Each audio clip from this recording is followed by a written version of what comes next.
السلام علیکم میرے بہت محترم سامعین۔ چند دن پہلے اللہ کی رحمت کے حوالے سے منہاج العابدین میں سے ایک اقتباس آپ کے ساتھ شیئر کیا تھا۔ آج سوچا کہ کیوں نہ منہاج العابدین میں سے ہی خوف و تدبیر کے حوالے سے آیات قرآنی آپ کے ساتھ شیئر کی جائیں، کہ امید کی بات تو ہو گئی لیکن اللہ سے خوف بھی رکھنا ہے۔ اس حوالے سے قرآن پاک کیا کہتا ہے؟ سورہ الزمر آیت نمبر 16۔ اللہ فرماتا ہے، اے میرے بندو مجھ سے ڈرتے رہو۔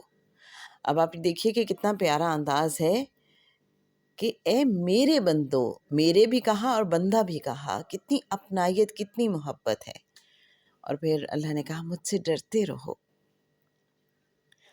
سورہ المومنون آیت 115، اللہ فرماتا ہے، کیا تم نے یہ گمان کر رکھا تھا کہ ہم نے تمہیں بے مقصد پیدا کیا ہے اور تم ہماری طرف نہیں لوٹائے جاؤ گے؟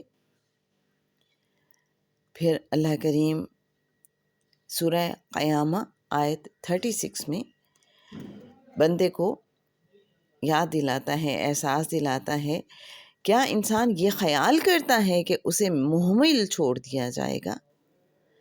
پھر اللہ فرماتا ہے سورہ النساء آیت 123 میں، نجات کا انحصار تمہاری جھوٹی امیدوں پر ہے اور نہ اہل کتاب کی جھوٹی امیدوں پر، بلکہ جو عمل کرے گا برے اسے سزا ملے گی اس کی، اور نہ پائے گا اپنے لیے اللہ کے بغیر کوئی دوست اور مددگار۔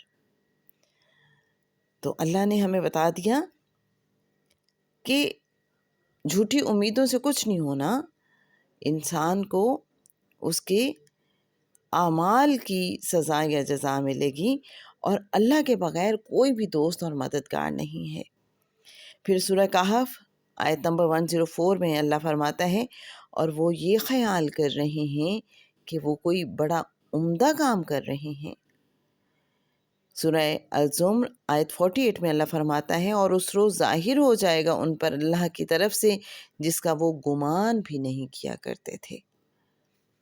سورہ فرقان آیت 23 میں اللہ فرماتا ہے، اور ہم متوجہ ہوں گے ان کے کاموں کی طرف اور انہیں گرد و غبار بنا کر اڑا دیں گے۔ یہ ساری محترم سامعین، محترم ناظرین،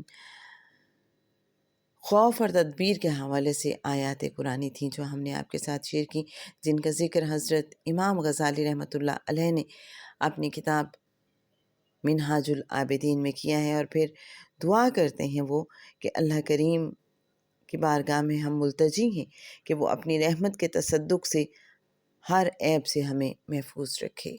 آمین۔